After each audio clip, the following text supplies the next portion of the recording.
Hello, it's Ask Dr. J. I'm back today with some very good information. It's our season 2, episode 8 of The Healthy You. And today we're talking about um, mammogram matters. A radiologist explains what women should never ignore. And I have a guest today, and it's Dr. Kathryn Pearson. She's a graduate of Stanford and the University of California, San Francisco. She's a trained breast imaging radiologist and has been practicing in Jacksonville since 1999. She was originally a partner with doctors Maury, Bean, and Brooks until 2012, and she helped build and grow the Hill Breast Center at Baptist MD Anderson. But now she is the founder. In 1923, she started the boutique breast imaging. She's an entrepreneur, and she's doing that to provide concierge level care for breast cancer screening and diagnosis, and was just awarded the Best Bold City Award for Women's Health Services. Welcome, Dr. Pearson. How are you today?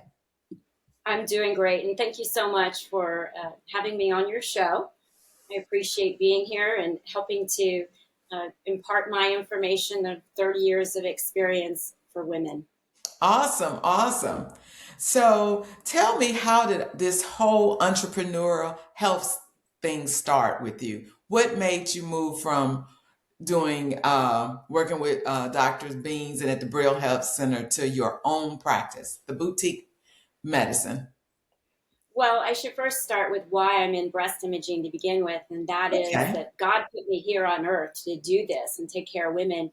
My great grandmother, grandmother, mother, and three aunts all had breast cancer. And so when I was 27 years old, I was told I had an 85% lifetime risk of developing breast cancer.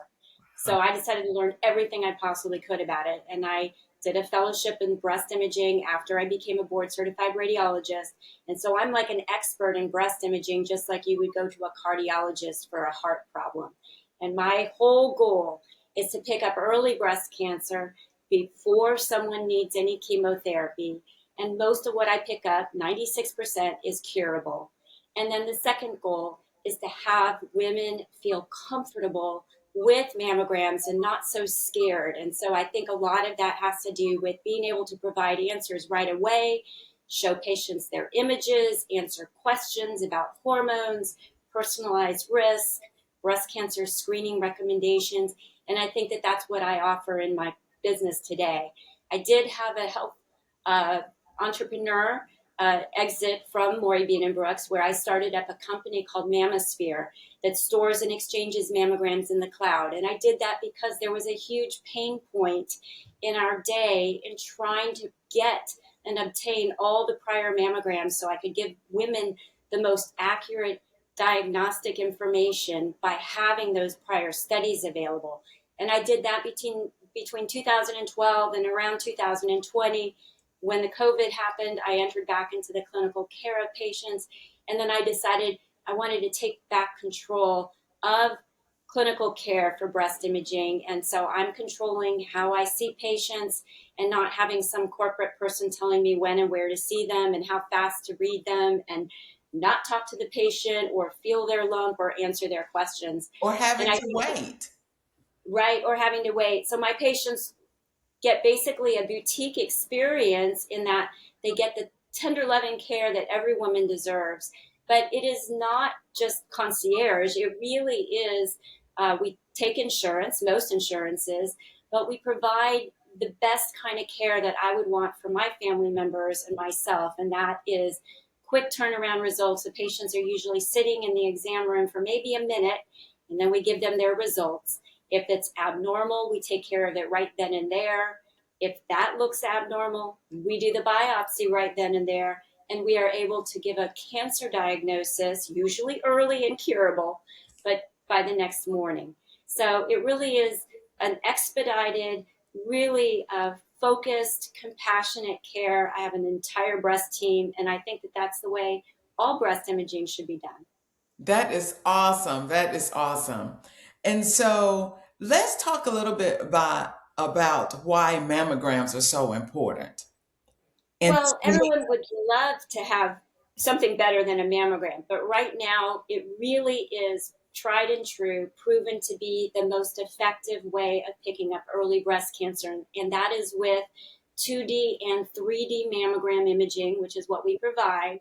And that is the most sensitive way of looking through the breast tissue, evaluating for interval changes from prior mammograms, and hoping to jump on something early before it needs any drastic surgery or toxic drugs. We recommend that women start to get they should start with you actually getting a breast risk assessment in their 20s and figuring out, are they at high risk for breast cancer? Meaning, do they have family members?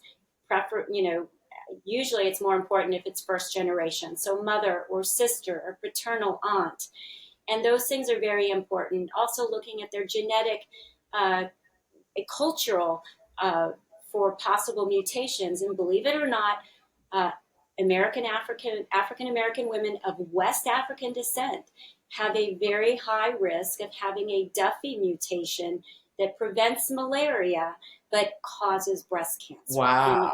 and more aggressive breast cancer. So I do think that a lot of women should be looked at very carefully for their family history and jumped on for genetic testing if they need it. So is this And something they would ask their primary care doctor, or because it's ordered through how? Where is it ordered through? so we actually provide it at our center. So Okay. women come in, they get a risk assessment. It basically goes through that extensive family history, in addition to history of biopsies, history of when they started menstruating, started breastfeeding, if they did breastfeed, additional hormones and things like that. And then it gives a calculation of risk. And it also assesses whether or not they meet criteria for genetic testing. We have the kits, Mm-hmm. Myriad Risk Assessment, that look at 48 different genes, and 13 of them are related to breast cancer. But it's a spit test that we offer in our office. We don't make any money from it. We send it off to Myriad, and Myriad bills the insurance company. And if the insurance company doesn't cover it, it's $249 out of pocket, which is really very reasonable for a test that used to be $3,200 for Wow. even my breast cancer patients. But once someone has a risk assessment, if they have a greater than 20% lifetime risk or a strong family history of breast cancer, the NCCN guidelines say we should start screening that patient 10 years prior to the age of diagnosis in that earliest relative, or age 40. For women who have a mother with breast cancer at age 35, they actually don't start at 25. They start mammograms at 30, but they may qualify for an MRI screening under the age of 30. So for women at high risk, they may consider an MRI between 25 and 30. They start yearly mammograms at 30. Mm-hmm. And then for average risk patients, which are basically most of us, we start mammograms every year starting at the age of 40. And there's extensive research to show that the most amount of lives that we save are women in their 40s. Oh, And that is because they are under hormonal stimulation. And so we want to catch the cancers early in those years. Do they happen to form a lot of cancers? No, it's very rare. But when they do happen, we want to jump on it. oh, And so great. we have the best technology to do it with the mammograms. And then if they have dense breast tissue, which we can talk about, but Mm-hmm. then we might want to consider throwing in additional ultrasound. Oh, For women who are high risk, we would throw in mammograms and stagger that 6 months later with an MRI. okay. And so, with us doing the myriad testing, which is the genetic testing, and finding out, and you get on the guideline scale, when should women stop doing mammograms? So we've done extensive research on that too, and is Mhm. it basically as long as a woman is in good health, she's going to live another 8 to 10 years. It is in her best interest for us to find it if it should occur and take it out before she needs big surgery or again drugs. Now, older patients think, "Oh, I don't need to do a mammogram anymore." Right. Truly, it's like getting your teeth cleaned. You get less teeth pulled when you get your teeth cleaned. And so if they get the mammograms, they save more breast tissue. And so I do have a lot of women in their 80s and 90s. The oldest lady I've ever done was 103 in Wow. San Francisco. I told her she did not need to come back for another mammogram.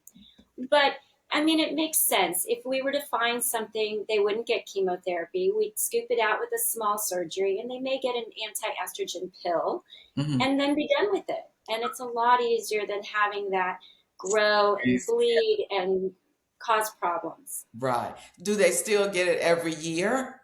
You would suggest Yes, every actually, year. they should. They do grow slowly. So, if you wanted my blessing, I guess you could probably eke it out every other year after the age of 75. But I would tell my own grandmother, it's important to get it every year. And it's a quick 10-minute exam. They don't have to wait too long. And they come in, they go out, and they know their results, and they can go have lunch and enjoy the rest of their day. Awesome. So let's talk about what's the steps if they come see you and you see something like calcifications or whatever. Mhm. Um, well, before we go there, let's talk about what are some of the symptoms, breast symptoms that we should red flag. So I would like all my women to get to know what their normal lumpiness feels like. And that should start in your 20s, where you ideally at the lowest estrogen level in your cycle, which is right after the period is over, you put away the pads and the tampons, get in the shower, stretch out that arm, feel around with 3 fingers. And I don't care if they go back and forth lawnmower style or they do donuts, but the bottom line is you want to get to know what normal lumpiness feels like. And I've been doing this for 30 years, and there is no such thing as a smooth breast. Everybody's lumpy bumpy because they've got squishy fat, they've got ligaments that run towards the nipple, and then they have this more firm glandular tissue that makes milk when you have babies, but is also hormonally stimulated, and that's more firm. So you do the exam once a month, and after 4 months, then you can say, is this normal lumpiness? And I don't want women going, I got to find the cancer, got to find the cancer, because that really does freak you out. And really, it's more important, is this normal? Does that feel like normal lumpiness? Is the same kind of lumpies on the other side?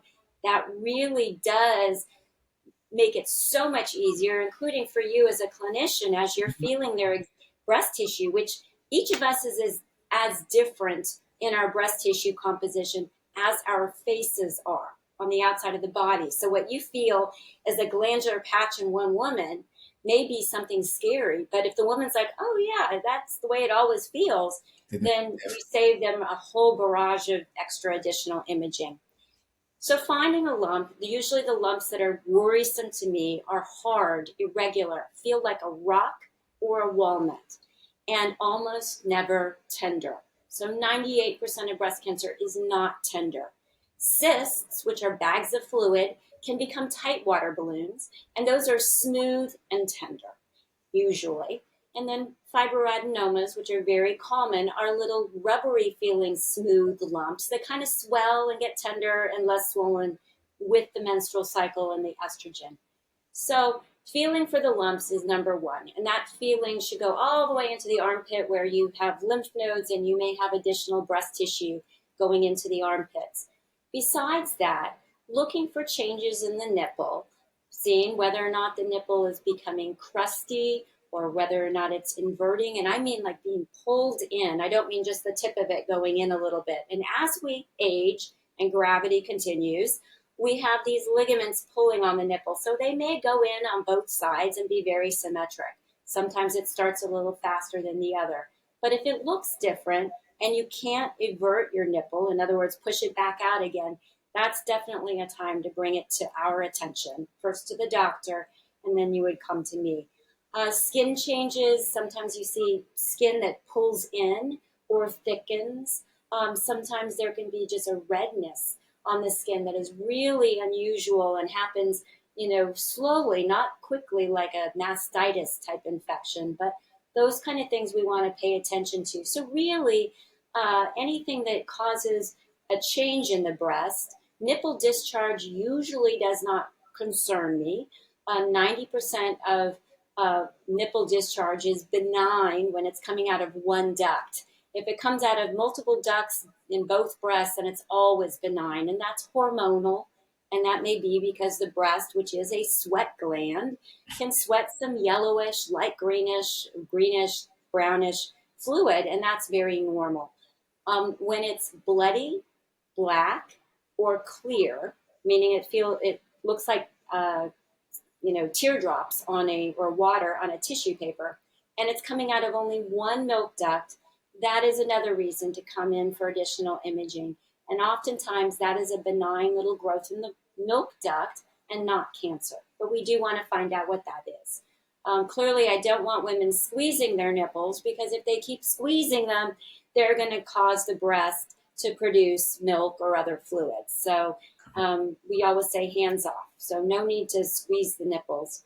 Other things to look for would be changes in the size of the breast that are different from the other. So when the breast starts to get smaller or markedly bigger than the other side, those are other changes. Okay. So I think your next step was, what do we do? What do we When do? the patient comes in, obviously with symptoms, they would get a diagnostic mammogram if they're over the age of 30. And if they're under 30 or they look like they've got an abscess or infection, we start with an ultrasound. Those patients would need an order from their doctor for that diagnostic mammogram because there is a problem. If there are no problems, a patient can come in for a screening mammogram. Doesn't need to have a doctor's order, but we like to have a doctor on file in case there is something wrong. If I do see something abnormal on the mammogram, then we usually do additional imaging right here in our center right after the screening mammogram. And that is, let's say we see a small mass on the mammogram. We might think that that may be a simple cyst, and we take the patient into ultrasound and we look, and in about 10 seconds can tell if it's fluid or not fluid, and whether or not it has any funny looking features. If it shows calcifications, which are little white dots on the mammogram that look like grains of salt, then those white dots may need a magnification image, which we do with the mammograms, and that magnifies it so I can look at the characteristics of seeing whether or not it looks funny looking and needs a biopsy, or it's benign looking and maybe we follow it up, or it's clearly benign, in which case we get you back on the annual screening. Sometimes we see distortion in the tissue, and that may be from prior surgeries. And we correlate the patient's clinical history with each mammogram picture. And we, again, look for interval changes. And so changes on the mammograms may be just a patch of tissue is growing where it wasn't last year. That may be related to focal hormonal stimulation and be completely normal, but we need to look. So the whole point is screening mammogram will pick up most breast cancers and early. It may need an ultrasound to do additional evaluation. And once we find it, they're almost all treatable. It's the women who skip their mammograms year to year and ignore the changes in their breast tissue. Those patients, we may not be able to, catch it early enough. But most of the time, even then, we do offer treatments that keep them alive for many, many years to come. So across the board, all palpable lumps and everything, 90% of those patients survive 5 years, 98% if they're picked up on mammogram, and sometimes it's 100% curable with no real treatment other than their surgery. Wow. So it is worth going through that additional test. It should not be scary. The amount of radiation is less than getting in an airplane and flying across country and back. It's less than background radiation that we have here in Florida, which is 3 times the amount of our mammograms. So one needs to put it in perspective. It's not too tight. It used to be very tight. It used to be about 40 pounds per square inch of pressure on the breast tissue when we did the mammograms, but now we have digital mammograms, a lot softer. We only need 15 pounds per square inch, and women tolerate it very well. So if someone tends to be super tender, I have them cut back on their coffee and chocolate for the week before the mammogram. Awesome, awesome. This is wonderful. Can you tell everyone where you're located and what they need to ask for? So we have a wonderful center with very compassionate staff, and you can call Ivy at our front desk at 904 901 0110, and she will help get your prior mammograms. If you went to another center, she can have those electronically sent. You fill out your questionnaires online. You basically come in, and our office is in the South Side area near St. Vincent's Hospital. It's on Belfort Oaks Place, so 6871. We're called Boutique Breast Imaging because we provide boutique care in the sense that it is feeling more like a medi spa. You don't see a ton of patients being cattle herded in and out. Patients really have a nice, comfortable experience, soft robes with Diva laundry detergent and nice things. Of course, we got a coffee bar and granola bars and all that stuff. So I think it's a better experience than most places. Most importantly, patients feel comfortable. They're seeing a dedicated breast radiologist. But what they don't know is that 60% of mammograms across the country are being read by general radiologists. These are people that read brain MRIs and knee MRIs and belly CT scans, and they don't have specialty training Now, in I breast didn't even know imaging. that. Wow. So, interestingly, when the general radiologist reads the mammogram, they're more likely to call things abnormal, Hmm. false positives, 2 to 3 times more than someone like me with dedicated breast experience. Also, I'm more likely to recommend less unnecessary biopsies. I've already biopsied a million fibroadenomas. We don't need to do that for women. We need to keep them without getting poked and prodded. And then we also pick up earlier breast cancer because we're trained to see the earliest changes. And when that's all we do, and I'm known as a boob queen, literally, we really do provide more accurate interpretations, and we do spend the time that's necessary with the patients to help answer all their questions and make them feel comfortable. Well, great. So, thank you very much for giving this information to our patients and our people who follow the Healthy You. And have a great day. Can I say one quick thing? Yes, Because I know you are hugely into nutrition. yes. And I just want to let all my patients know that vitamin D reduces the risk of breast cancer about 30%. Wow. And I want the women to be on vitamin D, unless they have sarcoidosis, which you know is a very rare Mhm. disease, but be on vitamin D and have their blood levels greater than 50. We have a ton of research to show that it really does help. And if you are worried about calcium being absorbed into the bloodstream, take it with vitamin K2. And that does put the calcium into your bones and your teeth and not into your blood vessels or your kidney stones. But I just want to throw that in there. Thank you. That was a great tip. Awesome. Let me stop.